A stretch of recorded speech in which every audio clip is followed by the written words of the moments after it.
If you could just introduce yourself. My name is Walt Hackenios. I live in Tequesta, Florida. Could you spell that so we have with the footage? Sure. Hackenjos. I would have never figured that out. Nobody does. Thanks, Walt. Now guess what it is? Yeah. German? Very good. Yeah, well, I was going to say Spanish. It sounds very Latin. So, what is your? Well, first off, say where we are. We're at Blowing Rocks Preserve in actually it's Martin County, Florida. And what's your connection with this spot right here? I've chosen to volunteer. My heart's in this spot, and I felt it was time for me to contribute to making this place a better place. Can you talk a little bit about like when you made that decision? You know, what went through your head? Like, why did you? Sure.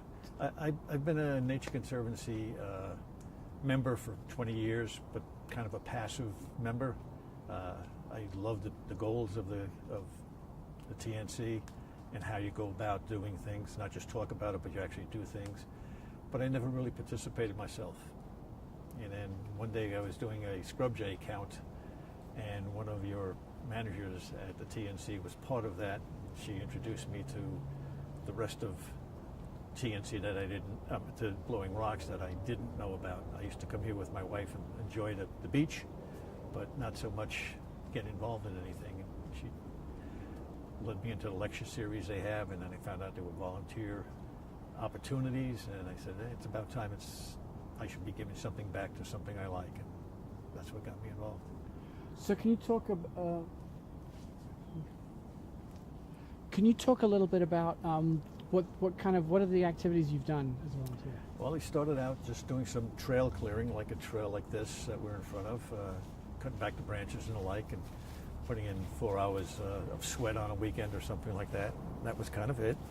And then they introduced me to the Turtle Watch program that's here to watch over the turtles during the mating season. And that really sucked me in.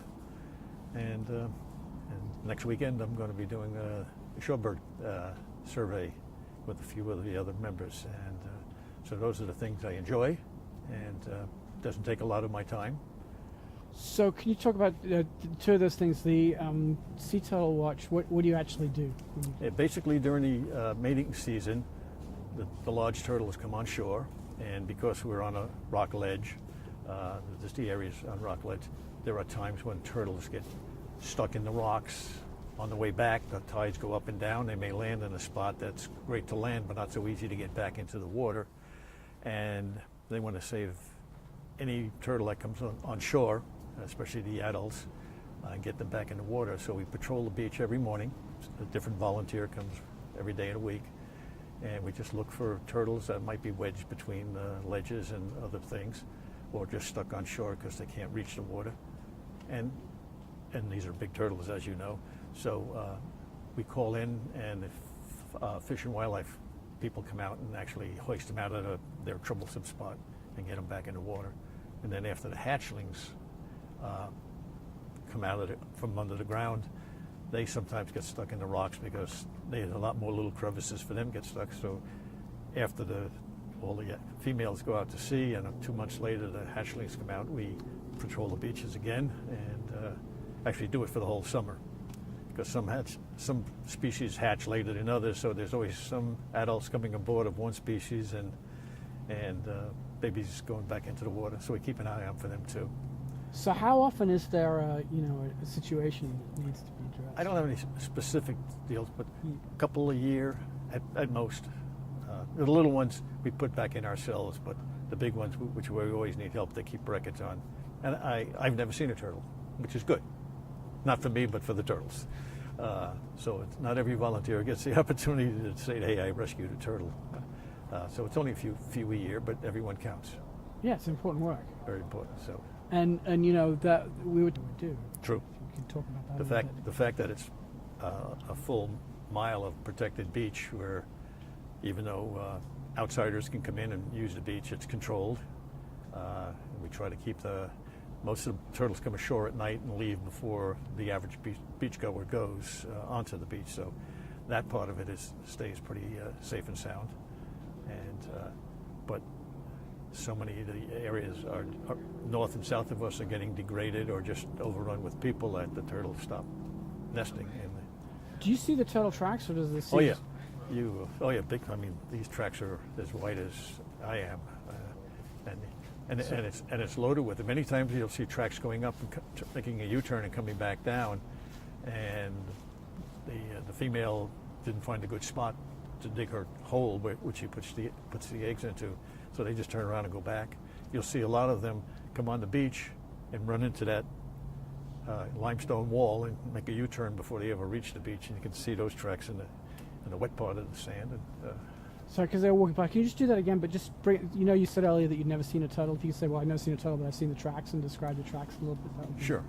Okay.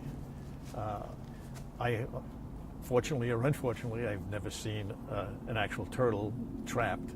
I've seen a few mating in the water right offshore, but we always keep our eye out. I've seen tracks come up onto the beach. Some days, 20 or 30 sets of tracks come up to the beach. You'll see where the nest has been dug out. In some cases, the female doesn't see an ideal spot, and they just turn around and go back in the water, or they may never make it to shore because of the limestone ridge that's out in the water. So that's it. They'll try another day or another night when the tides are right and everything else, and do it all over again. So somebody's always out here in the morning looking that everything is good. So the other thing you mentioned was, I think, the scrub jay count. Can you just describe what? Yes, that is? Florida scrub jay is a bird that lives only in Florida, and it's an endangered species. And the state of Florida is very proud that we have one, and we're trying to do something about it. And scrub jays don't live in this habitat, but they live in a habitat in Jonathan Dickinson Park, which is a few miles away from here, and it's ideal habitat for them. So we keep track of them. Many of them are banded by a professional bird bander, and we keep track of where all of the banded birds are. And at certain times of the year, we'll help the bander capture the birds. We entice them with peanuts, as it turns out, and the birds are the friendliest birds you'll ever see. I mean, they'll land on your shoulder, they'll land on your hand if you put a peanut out. Maybe that's why they're partially endangered, I don't know. But they're friendly and they're very approachable, and you can almost train them to walk into a trap. And so we put up a false trap to get them used to going in, and then the bird bander comes, and he does all the work thereafter, handles them properly, weighs them, measures them, bands them if they're not banded already. And then we try to keep track of the genealogy of each bird. We try to see a banded male or female, and if there's a young of the year and we get a chance to band them, we see how they separate, how they stay together, if they move territories. They're very defensive of their territories. Families will get together and defend their territory against another family. So the state runs that program, and they're So do you live close to here? about 5 miles away. So can you talk a little bit about that, like what this means to you as a member of the community, having this nearby? Yeah, when they did the restoration of this property here, it had been totally overgrown by man-made plants and trees and the like, and I never realized how many people volunteered to convert this back to its original habitat, and how many things got attracted back. It's not only a nice place to be, you get an appreciation of what's around you, what can be around you. I know I'm helping preserve wildlife, whether it be plants or trees or birds or turtles, as I do, and it's just nice to get a lot of satisfaction out of that. And just the community, or is it a select few that kind of come, or how? I think it's used a lot. A lot of them just come because they like to look at the rocks and may not appreciate everything else that they're walking through as they get to the beach and walk back. But that's human nature with a lot of things. But I think a lot of people appreciate it. I didn't appreciate it as much of what had been done by other volunteers from the Nature Conservancy before I got involved on converting this back to where it was before. And I love that. I wish I had been part of that. So, very simply, like, what makes this place so special? Well, the limestone, Anastasia limestone ledge is the obvious specialty here. It's the most exposed piece of a reef that starts a little south of us and goes all the way up to the north end of the state. And this is the largest expanse that's exposed to people. So it's truly a natural site that is unique to Florida and unique to Martin County. And so how many years have you been, before you even started volunteering, how many years have you been coming to Blowing Rocks Preserve? At least 10 years, maybe longer. And how has the preserve changed at all? I mean, it seems like your relationship with the preserve has changed. Yes, it has. But has Yes, the it has. preserve also changed, or? It changes subtly. I think I didn't start volunteering out here till that massive conversion, which took 20 years to turn this back into what it used to be 50 years ago.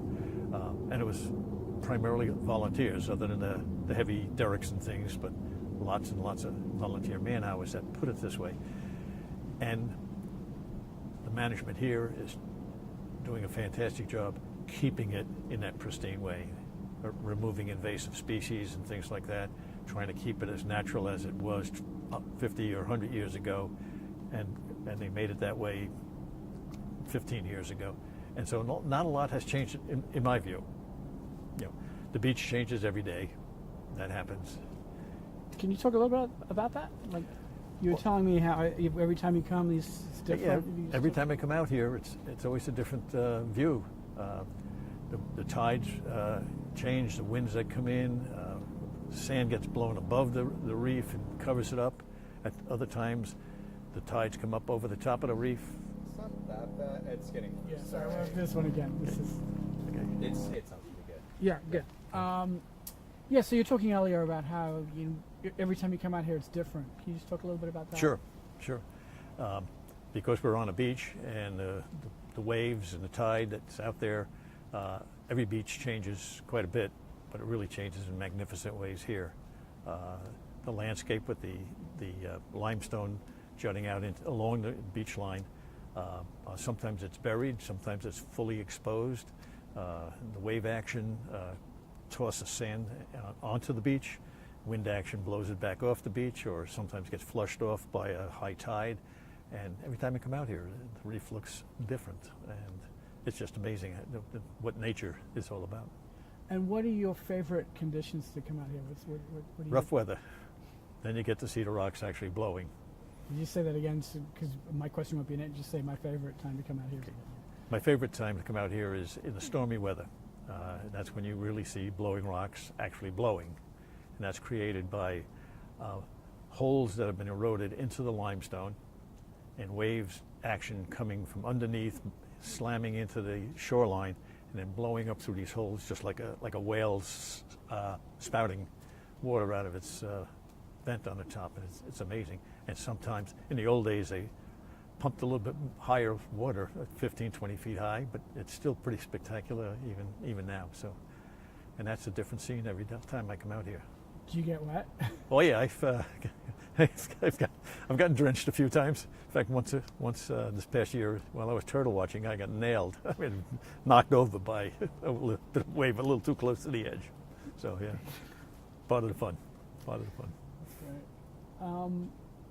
So you mentioned that you've been to like the lecture series, and obviously there's this, the Nature Conservancy here is educating the public about things that they may not necessarily know about. Yep. If you just talk a little bit about that and how you've benefited from that as well. Yeah, I've learned a lot about the ecology of the dunes themselves. Number one, I learned a lot about what the Nature Conservancy is doing to preserve things like the coral reefs down south of us. I've helped make clamshell mats, so they could propagate oysters and clams in the lagoon and on the shorelines. And found out how that whole operation works to restore the beds, and what shellfish do to clean the lagoon area, purify the water, and things like that, and how certain trees will absorb wave action and keep erosion from happening, and the right kinds of trees in the right spots keep the land in place. Mangrove trees, for example, breaking the wave So I'm an engineer by education, so I'm a little too technical for stuff, but nature is probably the best engineer of all. And with your engineering background, did you already know that? No. Could you just talk about like finding out that nature was really useful in solving problems? A little bit. I don't think I applied it I'm an electrical engineer, so that's not as quite the same kind of relationship. But I've always enjoyed being outdoors, and I appreciated how the Grand Canyon was formed and things of that nature. And but this is a little bit more subtle, and but it's everywhere doing something. Nature's way is. Yeah, and I guess what I'm driving at here is, we wrestle a lot with at the Nature Conservancy with like trying to get people to understand the value of what nature does. Yeah. And the outreach that happens here, the education, to me seems to be, one person at a time building the awareness. Yeah, and that's really what it is. Mangroves serve a purpose and beyond. Yeah, just being there. Just being nice nature. Yeah. And that's what it is. It's a one person at a time type thing. And I've learned from the lecture series, I've learned a lot of things that I didn't really appreciate on how it interacts with the lagoon waters and the tides and everything else, and all of the wildlife that lives on and along the mangroves, the crabs and everything else, and how each thing contributes to the whole ecology of the place. And so, but it's. Are you excited for any more volunteering opportunities coming up here? Yeah, if it fits my schedule, yes, I'd like to do that. I do the beach cleanup and the lagoon cleanup is another one. It's a once a month thing for a couple hours, and it's fun to get out, and it doesn't take a lot of time, and anybody can do that. And the interns here do a great job of attracting school kids and kids that are have to do a project for school. They can sign up and clean a beach and so some of the projects they have really make younger people more aware of things and appreciate it more. Maybe get them out from behind their iPhones. So that's always a challenge. Always Just getting me out from behind my iPhone. Blowing Rocks Preserve has changed your life. It's made me a more complete person, I think. Have a better appreciation of nature, and I feel like I'm contributing something, even in my own small way. And what has that meant to you personally? Oh, great! Just a lot of satisfaction. I really just love it, and I love the people here. They're great. And what has it meant to your community? My contribution? I don't know. I don't care. I do it for my own satisfaction, and I hope it's doing something for the preserve. If not, what do you think Blowing Rocks has meant to your community? I can't answer that for anybody else. It's a fantastic attraction. If people don't come out and see it, they'll never know. They have to come out and actually witness it. And when they do come out, everybody says, "Oh boy, I never knew this was here," or "I'm coming back," because it's just a unique spot. So. Anything else you'd like to tell us? No, I don't think so. Okay, great. Well, Thank you. you are very good at this. Thank you so much. I'm going to grab that microphone.